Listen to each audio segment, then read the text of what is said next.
Our next talk is Yukiko Yamashita, who is a young investigator. And the title of her talk, The Vulnerable Professor, One Night Away. It's not quite one night stand, but it's the challenges of a young mother in an important lab. She's a developmental biologist who did her BS and PhD both at Kyoto University, did a postdoc at Stanford, and has studied mechanisms that regulate stem cell division. So quite an eminent scientist. She also was one of the 2011 winners of a Genius Award, the MacArthur Prizes. And she is now at the University of Michigan Medical School Life Sciences Institute and an assistant professor in the Department of Cell and Developmental Biology. And we did get it so she could have only one night away. Yes, thank you very much. So I think I feel really honored to be here, to be able to share anything I would have to say. So, yes. Is that okay? Yep. Yes. Okay. So, Are you okay with that one or you want the mic? either way. I think maybe, yeah, anyway, I have to click here, right? So, okay. So, when, Kara invited me to come here, so the first thing I said was, is that possible you give me agenda first so that I can just try to come here just for one night?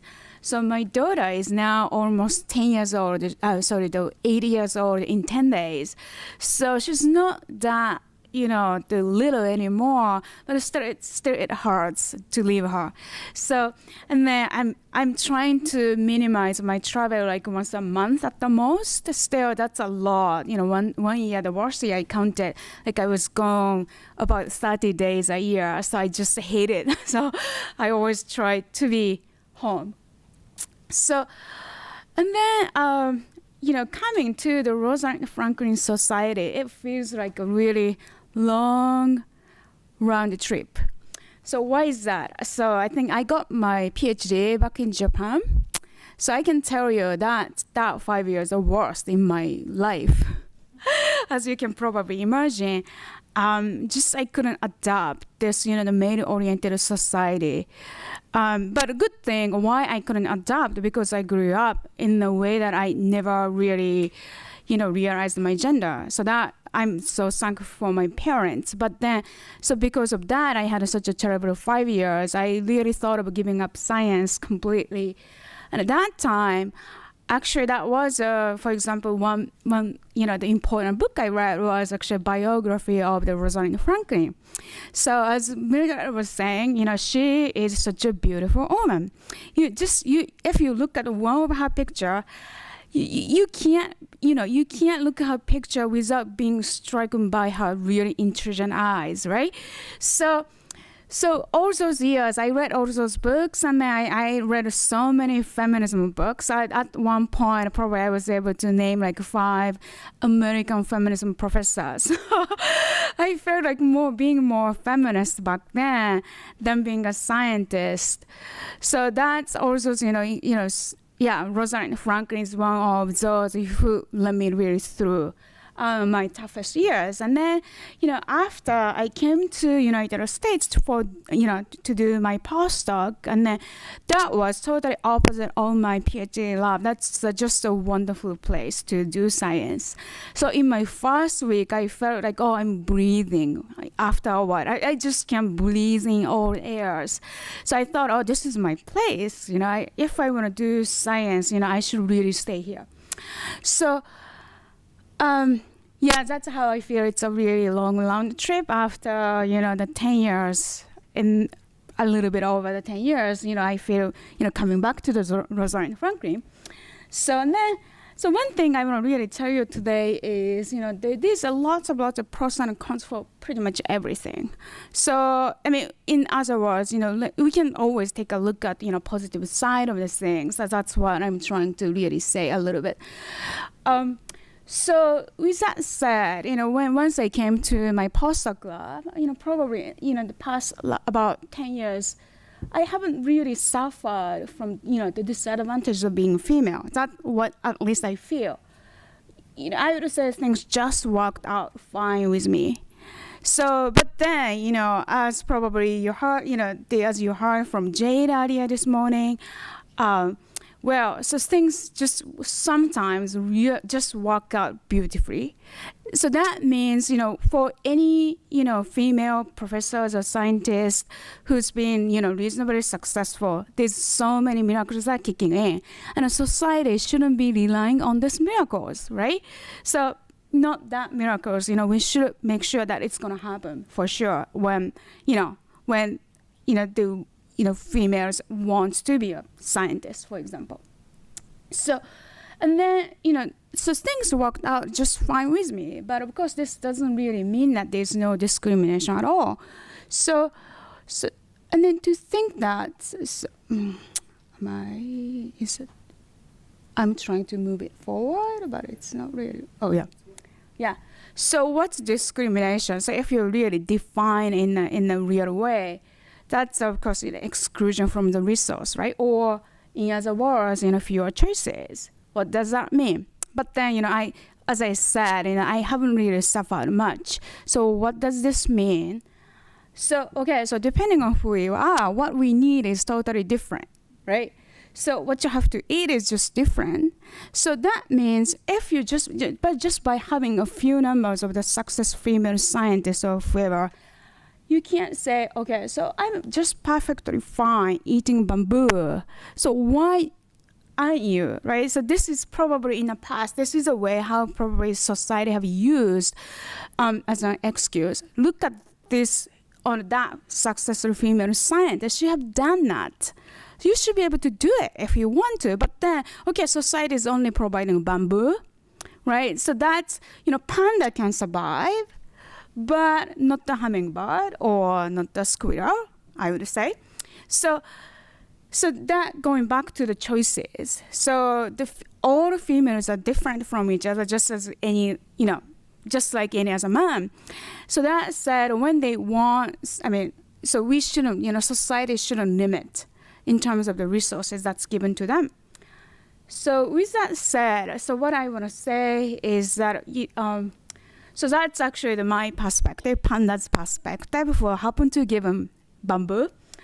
So what the resource I had, and then which I didn't, but still I was okay with that. So I'm hoping that maybe you can get some hints as an example to really think about how we can, improve the situation for the women as a whole, as a whole society. So, to this audience, I don't have much message, I know everybody's much, doing much better job than me. But this, my story is probably about just a, sample strategy. And then, so also the message to the society. So by not limiting the resources given to women, how can we make sure that we are not wasting female scientists or, their talents? That's actually the resource that society have. And then why just by stupid discrimination, why do we have to limit ourselves as a society when, talent is out there? So, and then now let me explain a little bit about my work. Not that I want to get really deep into my research, but I want to just give you some sense of why things worked out with me. So I'm a stem cell biologist, but very, very basic. So to explain the importance of the stem cells, I'm always using this slide. So we are losing millions of cells every single second. So which counts to 1 billion cells every hour. So that's a substantial amount, like, how many billion cells have you lost since this morning. So that's why you have to really make sure you eat sufficiently. So this number is really substantial because, without the supply of the new cells that we lose, like 1 billion cells per hour, we are going to lose gut just in 2 days, in a few days. And skin in 3 weeks, and then red blood cells in several months, if you can live that long without gut. So, and then stem cells are the sources of these new cells, okay? So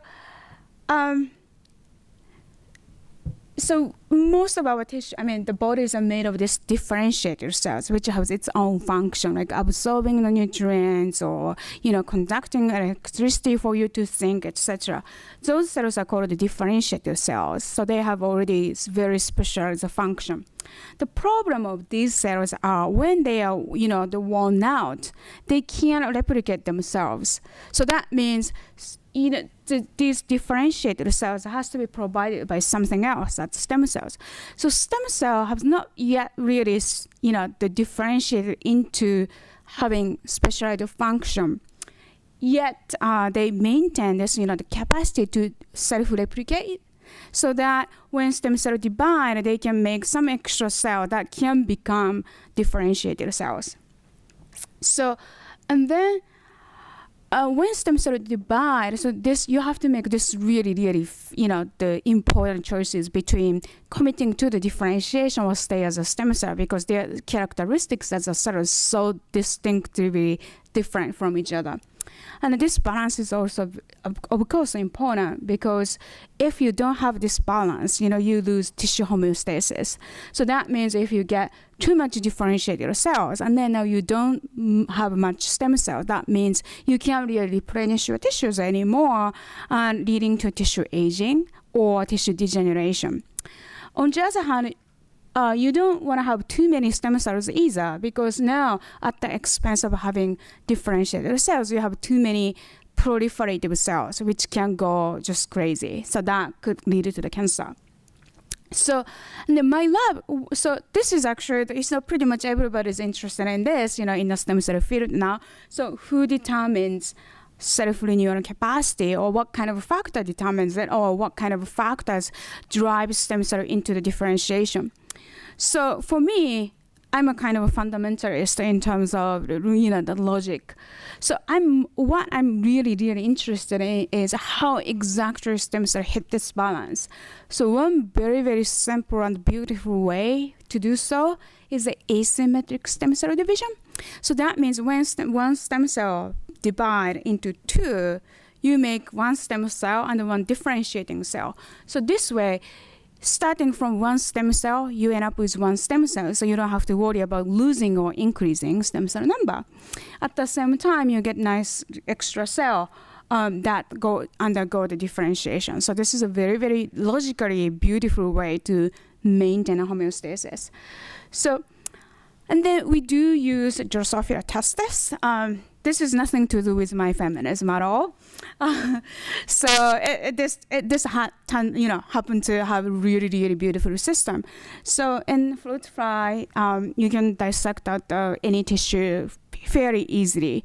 And they have a very, very beautiful and simple tissue architecture.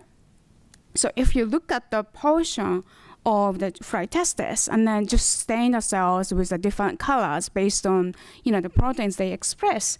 So you can see, so in this particular image, so all those blue cells, for example over here, these are the stem cells. So not many in tissues you can really find a stem cell in this the definitive way. So people are guessing, oh, this might be a stem cell or that might be a stem cell based on some, the marker expressions. But you don't know. You cannot be 100% sure, often case. But in this tissue, so we can identify the stem cell at the single cell resolution, no ambiguity at all. So these blue cells that I encircled in this image are a stem cell. You can just pinpoint this is a stem cell. So whatever we catch, what they are doing, that's what stem cells are doing. You can't say, oh, so we have the population of the cells, 20% of which are actual stem cells, and then we observed this kind of phenomena within the same population, but in about 30% of the case. So is that really 20% of stem cell and 30% of this whatever the cell doing certain things? Are they overlapping or just coincidentally there, totally segregating? You don't know. But in this system, you know exactly what they are doing. So that's what I love, And then in this particular context, this stem cell always divided asymmetrically. That's another, the definitive system, real great advantage for using this model system. So, okay, so what was the bamboo leaf for me? So I have a cell biology background from my graduate school. So then I was able to combine that, the cell biology background with the stem cell concept. So this is a kind of pretty unique combination because many stem cell biologists are mostly developmental biologists in origin. So they don't really think the way how cell biologists thinks. So cell biologists, what they do, they really care about what's going on within the cell, right? So for them, the so-called plasma membrane, that's the outside membrane that defines us, the cell.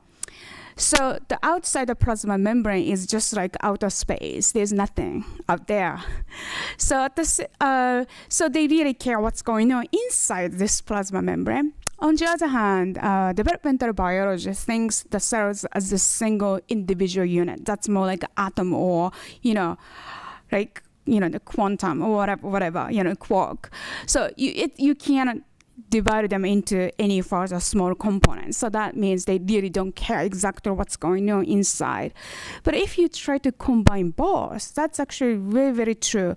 So this stem cells, for example, as a single unit, but to behave as stem cells, so much is going on inside a cell, as a cell. So just by combining those ideas, so this is a really great, unique combination for me. I just happen to find it to be so much suiting to my personality. So with that said, I don't need much speed. So, and then that said, I don't need a big lab. That really helps me to balance my, the work-life balance. So, and then I just need, some unique good ideas that nobody have really thought about. So if it's about, the running faster, I don't have, the enough, the muscle, right? So, having a family and etc. So I just can't run fast in the same direction, compared to others. There's much, much better athletes in the field. So what I do is, let's go different direction. Maybe I can walk toward there because it's different direction. Nobody's competing. Maybe that means other people not really caring what I'm doing. But at the same time, I don't have to at least compete with any other, the great athletes. So, and then I really try to summarize what my life is like. So coming back to this, the panda theme. So there's a lots of pros and cons by being where I am, University of Michigan, Ann Arbor. So, and then as I said at the very beginning, so for any single aspect, there's a pros part and the cons aspects. So I just arbitrarily, divided them into my pros and cons. So the pros, they have really good environment. And I happen to get the really, really good mentoring from my senior professors that I couldn't have been better, in that way. And then we have great colleagues. At the same time, the place is relaxed.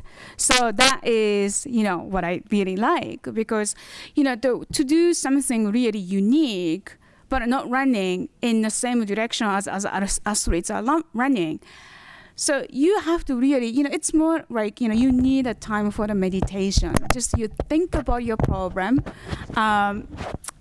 without worrying about what somebody else might be doing. Just focus on, the issue, scientific problem in front of you, not just what other people are doing. So, and then it's a really great place for family. And then that place is really fantastic for solving a two-body problem. So my husband is also assistant professor there. And so they did really, really fantastic on that. So the cons. So after I read this, I realized it sounds really harsh. Some research going on there is not really great enough. I really don't mean that. But how to say, if you go to some relaxed place, and then the half of the grad student are not really serious about the career, irrespective of female or male. So that gives that's a the pro part of that is, that gives you a very, very relaxed environment, relaxed feeling. You can just think about it. But at the same time, there is a very many people who, whose experimental designs are not really, addressing what you're trying to ask, for example. So that's something I have to handle, but I can't really, complain about that. And then, so always, even, there's many pros and cons. So there's always a solution to the cons too. And also one thing I couldn't really figure out where to put was it's a very nice small university town. That's my type of place, but I know that's going to drive somebody nuts. So, okay, but still overall, what I get at the University of Michigan. So, so still I feel like, that's the best I could have been, I could have gotten for who I am. So that means, if I go, for example, higher profile places, for example, I don't necessarily think I have done better in my career. So I think I'm pretty happy about it. So just Panda Fund or, bamboo forest. So, and then what was, yes, yeah, that's exactly. So there's one great place, yes, for a panda, but not necessarily for a lion. So that means just by having, some good match combinations, and then having somebody who, happen to succeed in, in something to a certain extent. As a society, we cannot really say, oh, our society is fine. We don't have to improve. Yes, there is a room to, to improve, I think. So yeah, just because, how to say, not all females, female scientists are panda. And we have some lions and probably horses and then every kind, of course. So I think, it's a really good thing, to nurture any kind of a female scientist. I mean, so by, of course, doing so, that's exactly, how diversities are, right? And then, so one thing, okay, let me do the general graph, as normally the scientists do. So what's that? And especially, I think it makes sense because Joe is not here, I think, to conclude the meeting. So I was very intrigued by this, the PNS paper that's, at the back of this booklet this time. So science faculty is subtle gender bias. And then, so this experiment was very, very interesting. All those random professors who are given the two CVs. One has a, girl name on it. The other one is boy name on it. And then other than that, everything else, the GPA or whatever, exactly the same. And still there was a striking difference between the female student versus, the male student. And then the very interesting thing is it's not because of the gender of the evaluator professors. So female professors were equally, likely to discriminate female students. So why is that? Right?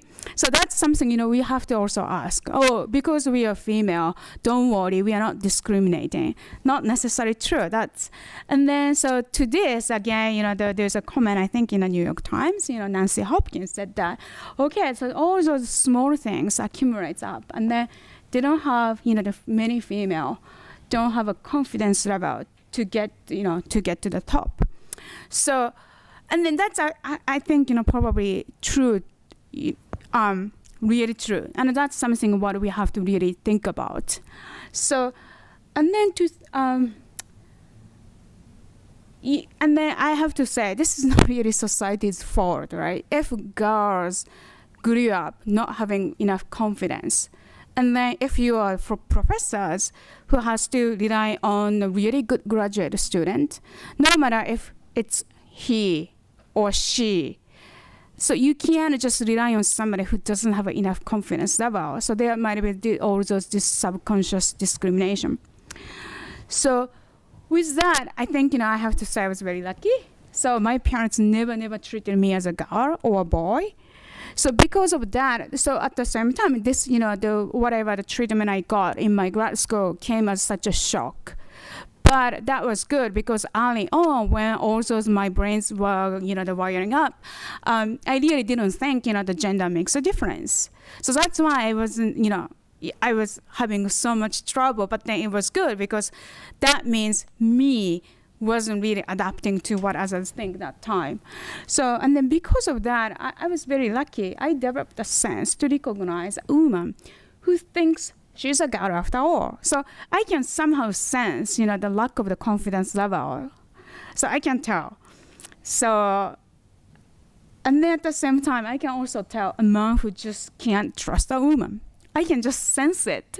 So I don't know, the way how they treat me, it's just very, very subtle thing. But I think, I have to say, and then this is one miracle, one component of a miracle. I just happen to be able to sense these things. And probably this, really has guided me through my career because I can tell who I should interact with, who I shouldn't. So, okay, so and then let me introduce two prominent girls in my lab. So these two people are, the one postdoc, one student, they are doing really prominent, the fantastic job in my lab. And I can tell they are totally, they are totally free from their gender. And also the good thing is, again, coming back to this, the theme of my talk, that there's always, the good side and the bad side on the same thing. So they, in a good way, they are free from their own gender. But at the same time, because of this also, they have somehow broken some, the traditional concept along the way. So that means they are such a free thinker. So that really gives them lots of power and freedom to think freely as a scientist. So again, I'm not saying, okay, let's preserve whatever, the gender bias in this society to nurture some, free thinking. But so if there is something we have to, take advantage of is, if you survive through all those, traditional thoughts and everything, actually you have a power, I think. So that means we just shouldn't, curse whatever the bad luck we have. No, there's, I think, always a good component. And then I think, I was really impressed by, the Jay's talk, earlier this morning. So she was saying, so you have been always only female. The only female in a class, for example. And then you said, yes. So, I mean, in a sense, that was, I think, the good thing. Because you didn't know the problem was because of your gender or because of you. Yes. So I think, so that's one thing. Because if you know, oh, okay, I'm a girl, and then because of that, I have a problem. So that's a problem, the beyond your control. And then that's probably one big factor that, doesn't give you the enough confidence level. But if you are, the problem is yours, right? Am I, being treated like this just because of me? Not because I'm female, but because of me. And then now you kind of feel that that's your problem. Your problem is under your control. So I think you always see the good side and the bad side. And then in my life, for some reason, just also, the funny thing, I have been always in the micro environment where, females somehow excelled, over males. I really don't know, just happened to be so. So I never ever felt like God has a problem. So, and then, just to conclude, first of all, I'd like to, thank my lab. And at the same time, so for this particular occasion, I really want to thank a few, several people who contributed to my career, like a lot. So, 5 people, among them, only one is female. Sorry about this bias. My postdoc advisor, she is, the just best mentor you could imagine. So she has been such a great role model for me. So just by, looking at her, she didn't have to tell me. Just by looking at her, I knew I could do it. I mean, if I want to do something. And then after that, So after I moved to University of Michigan, two people, Sean Morrison and Alan Sartier, the director of my institute, they helped me a lot. Certainly I can tell they are not the one who are biased because of the gender. So, and then, in the field, so in a scientific field, I have instructed, the James Nelson. I've been to his lab meetings back in Stanford because of a shared interest, as well as now, Alan Spradling in the stem cell field. Those people have been definitely, the great role model for me. And also, how to say, now, not just, the Mix Fuller has been role model, female role model for me. When I try to mentor, the male student. So what I now do imagine is also this, 4 male professors. Okay, I always wish my student, grow to be like them, in terms of how they treat female just equally, or, without any bias.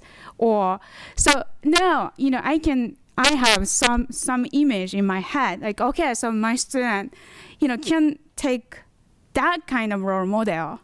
And then, so in mentoring all those male postdocs and students, that's been really tremendous.